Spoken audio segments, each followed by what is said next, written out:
원하노라. 아멘. 아멘. 저를 따라하겠습니다. 기도하는 한 사람이 기도 없는 한 민족보다 강하다. 기도 없는 한 민족보다 강하다. 여러분 아멘이십니까? 아멘. 우리가 이 마음으로 기도하며 나갈 때 하나님 이 밤에 우리에게 기도의 능력을 경험케 하실 줄로 믿습니다. 이 시간 골로새서 1장을 본문으로 지혜를 구하십니까? 라는 제목과 함께 은혜를 나누기를 원해요.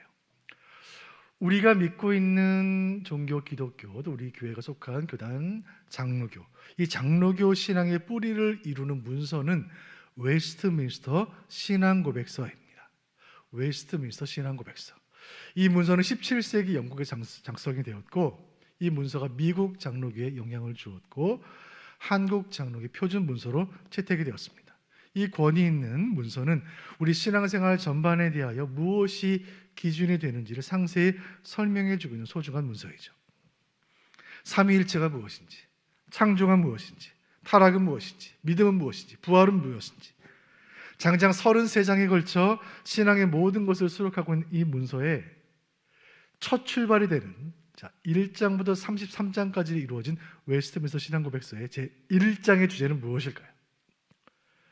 기독교 신앙의 이 많은 주제들 가운데 가장 먼저 알아야 하고 가장 중요하고 다른 모든 주제들의 기초와 토대가 되는 주제, 제1장은 성경. 1장의 제목 성경에 관하여 보여주시죠. 1장 성경에 관하여 2항 같이 읽어보겠습니다. 시작. 성경 또는 기록된 하나님의 말씀에는 구약과 신약의 모든 책들이 들어있으니 다음과 같다. 그래서 그 목록이 쭉 진행이 되고요. 그 다음요. 목록, 구약 목록, 다음 신약 목록, 그 다음 마지막 보시죠. 이렇게 목록이 나열된 다음에 다 읽어봅니다. 시작. 하나님께서는 이 모든 책을 영감하시고 믿음과 생활의 법칙이 되게 하셨다. 여러분 아멘입니까? 신구약 모든 성경 66권의 모든 성경이 하나님의 영감으로 말미암아 주어졌기 때문에 신앙과 생활의 유일한 법칙이요 표준이다. 이것이 웨스트민스터 신앙고백서 제1장이 우리에게 교훈하는 바입니다. 자, 이 신앙고백서가 밝히고 있는 것처럼 우리가 믿는 기독교는 성경의 종교예요. 이 말은 우리 신앙의 출발이 성경이라는 뜻이고 우리 신앙의 종착역이 성경이라는 뜻입니다. 우리 믿음의 모든 근거를 성경에 둔다는 뜻인데, 이 말은 신앙과 삶의 모든 것이 성경적이어야 한다는 뜻이에요. 예배도, 봉사도, 목장도, 주일학교도, 선교도, 양육도, 찬양도, 모든 것, 우리가 먹고 마시는 모든 것이 성경적이어야 하고 성경을 기준으로 옳은지 그렇지 않은지를 끊임없이 점검해야 한다는 뜻입니다. 우리는 오늘 이 밤에 기도하기 위해 이 자리에 모였습니다.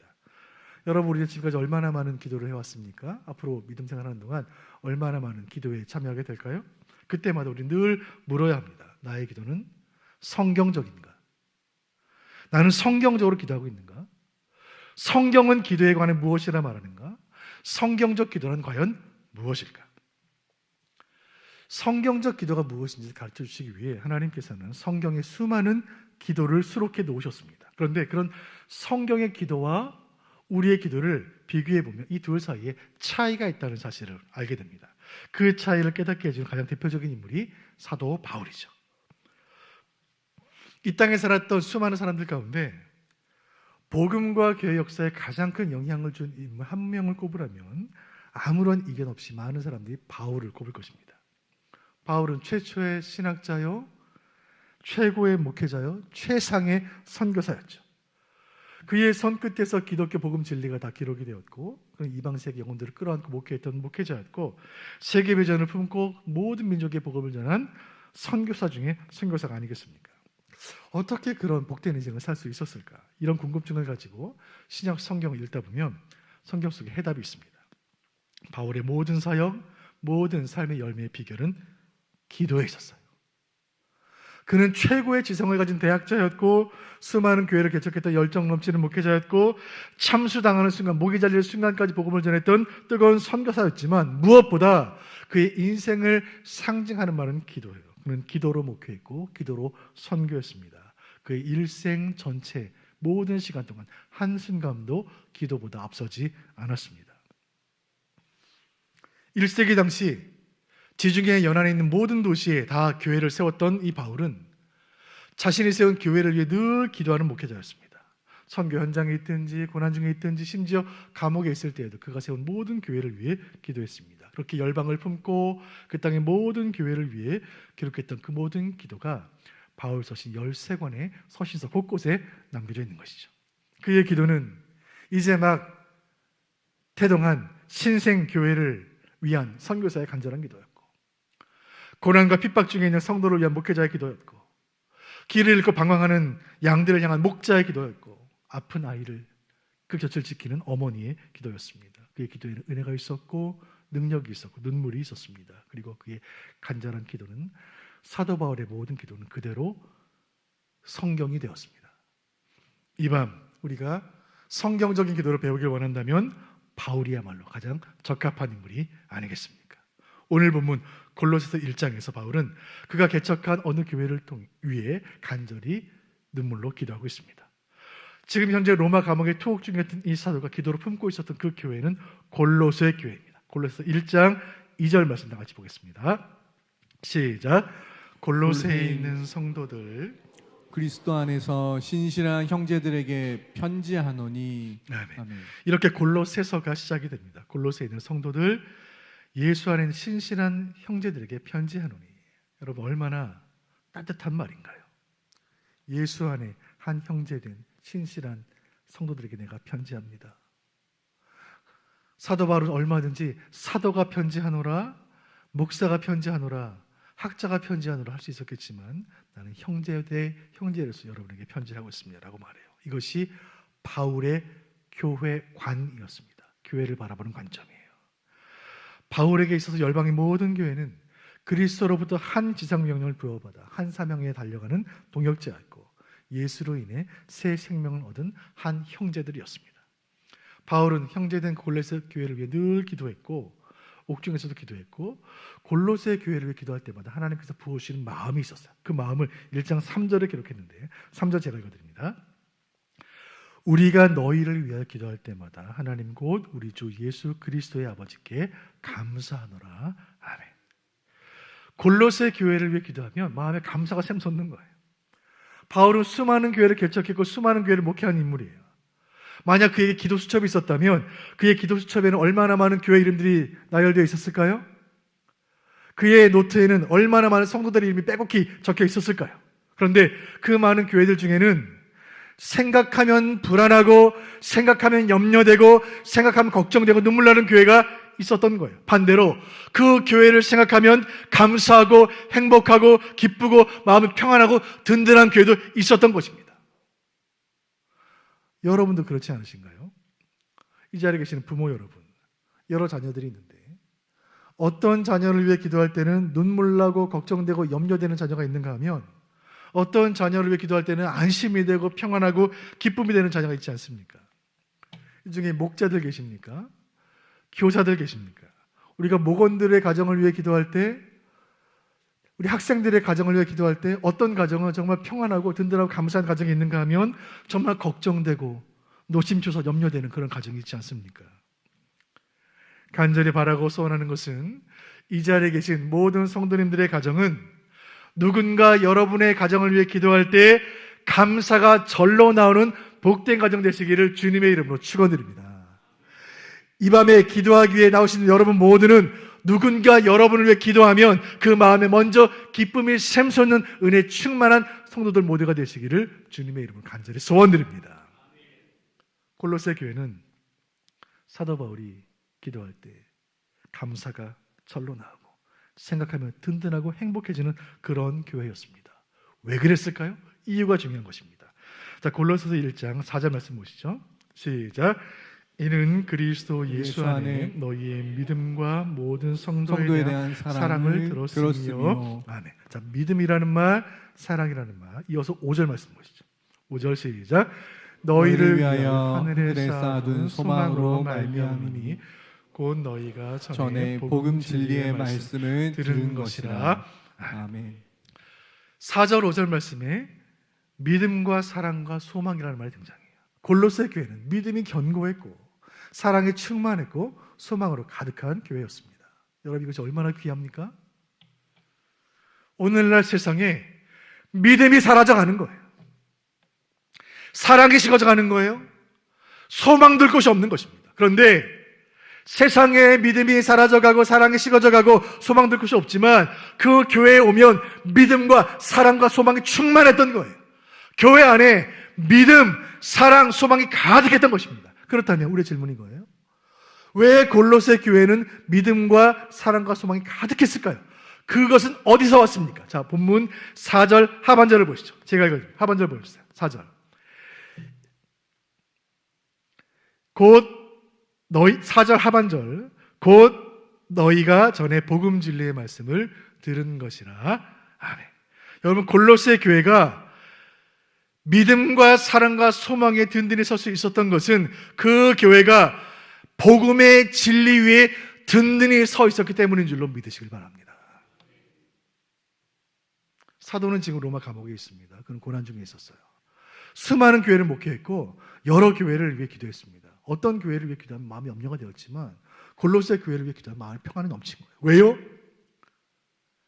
복음의 진리의 토대 위에, 말씀의 토대 위에 견고히 서 있었던 교회이기 때문에 그 교회에는 기쁨이 있었던 거예요. 복음으로 무장한 골로새 교회는 혼란한 세상의 경랑 속에 있었지만 휩쓸리지 않을 수 있었습니다. 진리에 바로 선 골로새 교회는 세속의 거센 폭풍 후 한가운데 있었지만 그 바람에 무너지지 않았습니다. 여러분, 골로새 교회는 성경적인 교회였어요. 성경으로 믿고 성경을 사랑하고 성경을 배우기 힘쓰고 성경을 전하고 성경대로 살아간 성경 그대로의 교회였어요. 그 결과 신실한 믿음과 뜨거운 사랑과 천국의 소망으로 가득한 견고한 교회가 된 줄로 믿으시길 바랍니다. 간절히 바라기는 주여 우리 수원 북부교회에 이 은혜를 허락하여 주옵소서. 주여 우리 교회는 성경적인 교회가 되게 하여 주옵소서. 복음에 깊이 뿌리내린 견고한 교회가 되게 하여 주옵소서. 진리의 터 위에 세워진 튼튼한 교회 되게 하여 주옵소서. 주여 기도하옵기는 이 마지막 때에 믿음이 사라지고 사랑이 식어지고 소망이 소멸되는 시대에 우리 교회를 통하여 세상 가운데 믿음이 견고히 세워지고 사랑이 다시 뜨거워지고 소망을 증거하는 교회로 쓰임받게 하여 주옵소서. 골로새 교회의 믿음을 칭찬한 바울은 더 깊은 기도의 세계로 들어갑니다. 1장 9절 보시죠. 시작. 이로써 우리도 듣던 날부터 너희를 위하여 기도하기를 그치지 아니하고 구하노니 너희로 하여금 모든 신령한 지혜와 총명에 하나님의 뜻을 아는 것으로 채우게 하시고. 아멘. 사도는 감옥에 있었지만 골로새 교회를 위하여 날마다 기도했어요. 날마다. 그런데 자, 사도가 그 옥중에서 골로새 교회를 위하여 기도했는데 무엇을 기도했을까요? 골로새 교회 부흥하게 하여 주옵소서? 아니야. 골로새 교회 재정이 풍성케 하여 주옵소서? 아닙니다. 사도는 말씀 보세요. 하반절 보세요. 모든 신령한 지혜와 총명이 가득하게 하여 주옵소서. 사도 바울은 골로새 교회가 신령한 지혜, 영적인 지혜로 가득하기를 날마다 기도했어요. 신령한 지혜가 무엇입니까? 여러분, 영적인 지혜가 무엇이에요? 본문 하반절의 것을 설명합니다. 하나님의 뜻을 아는 거예요. 하나님의 뜻을 아는 것이 신령한 지혜입니다. 여러분, 신령한 지혜가 없이는, 성령께서 주시는 지혜가 없이는 하나님의 뜻을 알 수 없어요. 하나님의 뜻은 무엇인가요? 기독교 신앙의 대전제는 하나님께서 세상을 창조하실 때 선하신 뜻과 계획 가운데 세상을 창조하셨다는 것입니다. 그리고 지금도 선하신 뜻과 계획 가운데 세상을 운행하고 계세요. 그렇다면 하나님께서는 그 백성된 저와 여러분을 향한 놀라운 계획을 가지고 계시는 거예요. 그리고 하나님 친히 세우신 이 땅의 모든 교회를 향한 선하신 계획을 가지고 계시는 거예요. 그리고 그 하나님의 계획에는 실수가 없고 오차가 없고 실패가 없어요. 이것을 믿는 것이 영적인 지혜인 줄로 믿습니다. 여러분, 이 말씀 가운데 골로새서 1장 9절 가운데 우리는 평생을 기도해야 할 기도의 제목을 발견하는 것입니다. 주여 우리에게 신령한 지혜를 허락하여 주옵소서. 나를 향한 신령한 지혜, 하나님의 선하신 계획을 깨달아 알게 하여 주옵소서. 주여 우리 아이를 향한 우리 선조들을 향한 하나님의 놀라운 계획을, 그 비밀한 계획을 밝히 알기를 원합니다. 주여, 우리 수원 북부교회를 향한, 한국교회를 향한, 세계 열방의 교회를 향한 하나님의 신령한 계획을 나에게 밝히 보여 주옵소서. 솔로몬이라는 왕이 처음 왕이 되었을 때 기브온산당에서 1천 번제를 마치고 나자 하나님 그 예배 기쁘게 받으시고 이렇게 물으십니다. 솔로몬아, 내가 너에게 무엇 주기를 원하느냐? 그때 솔로몬이 이렇게 답합니다. 역대하 1장 10절 제가 읽어드립니다. 주는 이제 내게 지혜와 지식을 주사 이 백성 앞에서 출입하게 하옵소서. 아멘. 주님, 제게 무엇을 구하느냐 말씀하셨습니까? 하나님, 저는 어린아이처럼 연약한 존재입니다. 내 아버지 다윗은 뛰어난 리더였지만 저는 그렇지 못합니다. 아버지의 나라, 주님의 나라를 제게 맡기셨으니 제게 필요한 거 한 가지를 간절히 구합니다. 주님, 제게 지혜 주십시오. 지혜를 주십시오. 이 기도가 하나님 마음에 흡족했습니다. 그래서 하나님 이렇게 말씀하시는데, 열왕기상 3장 11절 제가 했습니다. 이에 하나님이 그에게 이르시되 내가 이것을 구하도다. 자기를 위하여 장수하기를 구하지 아니하며 부도 구하지 아니하며 자기 원수의 생명을 멸하기도 구하지 아니하고 오직 송사를 듣고 분별하는 지혜를 구하였으니 아멘. 저는 이 말씀 읽을 때마다 부끄러운 거예요. 제가 구하는 기도가 다 들어있는 거예요. 장수, 부, 원수 갚아주시는 것, 이 땅에 잘 되는 것, 그것을 구하고 있었던 거예요. 솔로몬은 그것 구하지 않았고, 장수하기 위해 노후를 보장해 주십시오. 내 재산 관리 잘하게 해주십시오. 자녀들 잘 되게 해주십시오. 내 가정 경제 지켜주십시오. 구하지 않고 지혜를 구했습니다. 하나님 이 기도를 기뻐하셨고 솔로몬에게 지혜를 넘쳐도 주셨고 부귀와 영광도 주셨습니다. 그 지혜를 통하여 솔로몬의 나라는 다윗의 영광을 이어갈 수 있었고 이스라엘 역사의 최고의 중흥기를 맞이하게 됩니다. 지혜를 구하는 것이 얼마나 놀라운 기도인지 신약 야고보서는 이렇게 말합니다. 야고보서 1장 5절 같이 보시죠. 시작. 너희 중에 누구든지 지혜가 부족하거든 모든 사람에게 후히 주시고 꾸짖지 아니하시는 하나님께 구하라. 그리하면 주시리라. 아멘. 여러분, 우리가 이 밤에 기도하기 위해 주님 앞에 나왔는데 우리는 우리 건강이 부족할 때, 몸이 아플 때 주님 건강을 주시도록 간절히 기도합니다.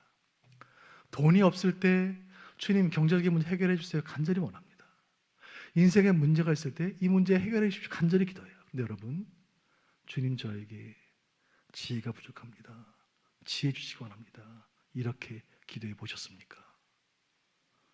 만약 하나님이 여러분에게 내가 내게 무엇을 줄고 한 가지만 구하라, 여러분 무엇을 구하시겠습니까? 이 말씀에 순종하여 하나님 앞에 하늘의 신령한 지혜를 구하는 저와 여러분 되시기를 주님의 이름으로 축원드립니다. 여러분, 돈이 좀 없어도, 몸이 좀 아파도, 아이들이 좀 속썩여도, 내 인생 내 뜻대로 안 풀려도 지혜가 있으면 다 가지는 거예요. 반대로 다 있어도 지혜가 없으면 아무것도 없는 거예요. 부모 여러분, 이 약한 세상에서 자녀들 어떻게 키우시겠습니까? 지혜를 구하시길 바라요. 주여, 하나님의 지혜로 아이들 지도하게 하여 주옵소서. 주여, 내가 물려줄 돈은 없지만 하늘의 지혜를 물려주게 하여 주옵소서. 이 자리에 계신 중직자 여러분, 지혜를 구하시길 바랍니다. 받은 사명 무엇으로 감당하시겠습니까? 주여, 지혜를 더하여 주옵소서. 2016년에 새 직분을 받은 모든 직분자 여러분, 솔로몬의 심정으로 단 한 가지 지혜를 간절히 구하시기를 바랍니다. 우리가 지혜를 구하면 어떤 일이 일어나는가? 골로새 1장 10절 말씀 보시죠. 자, 시작. 주께 합당하게 행하여 범사에 기쁘시게 하고 모든 선한 일에 열매를 맺게 하시며 하나님을 아는 것에 자라게 하시고.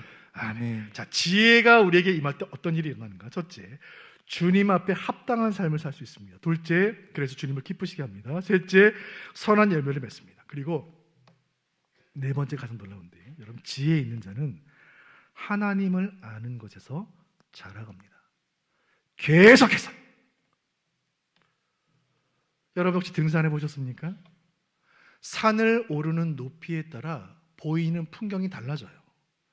등산로 입구 그 낮은 산에는 누구나 볼 수 있는 흔한 풍경밖에 볼 수 없을 뿐입니다. 그런데 높은 산에 오를수록 일반인들은 보지 못한, 아무도 보지 못한 최정상에 오르면 누구도 보지 못한, 사진에도 담겨있지 않은 진귀한 풍경을 보게 되는 거예요.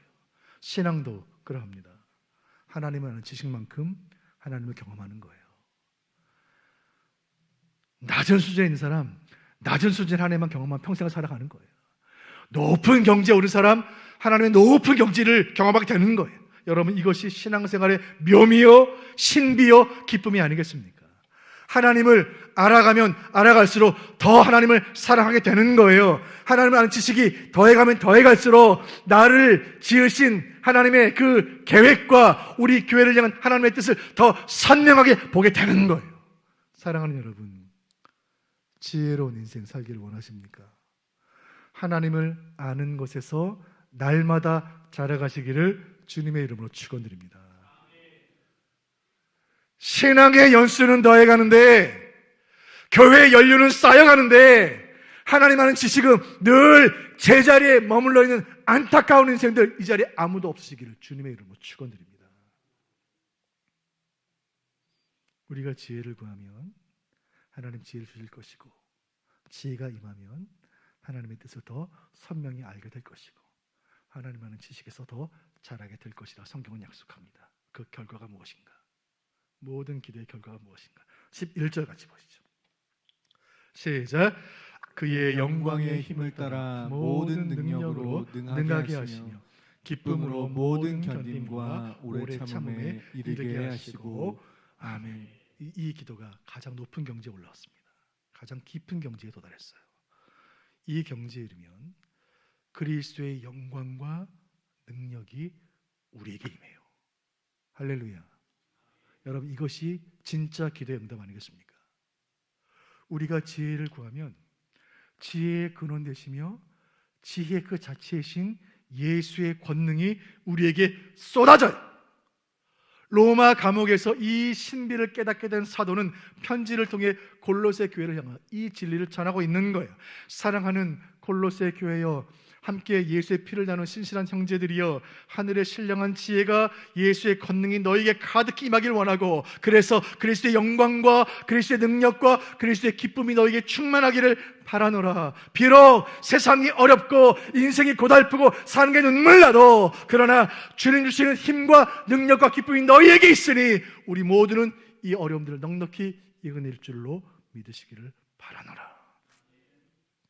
그 차가운 로마 감옥에 무릎을 꿇고 골로새 교회를 위하여 간절히 기도했고, 기도하는 중에 깨달은 지혜를 편지에 적어 골로새 교회로 보냈던 그 사도의 기도와 그 편지가 초대교회, 고난받던 교회 골로새 교회를 살린 줄로 믿으시길 바랍니다. 이 밤 그의 놀라운 기도가 우리의 기도가 되기를 주님의 이름으로 축원드립니다. 이 시간 우리 모두가 그 사도의 간절한 심령으로 차가운 감옥의 바닥에 무릎을 꿇고 눈물을 흘리며 기도했던 그 간절한 기도로 신령한 지혜를 구하며 기도할 때에 이 가장 성경적인 기도가 주의 뜻 가운데 응답될 것이며, 그 기도를 통하여 우리 심령이 살아나고 우리 교회가 살아날 줄로 믿으시길 바랍니다. 이 기도를 가슴에 품고 지혜를 구하며 간절히 무릎으로 나아갈 때에 이 밤 주님께서 우리에게 베풀 만한 은혜와 자비를 베푸실 줄로 믿으시기를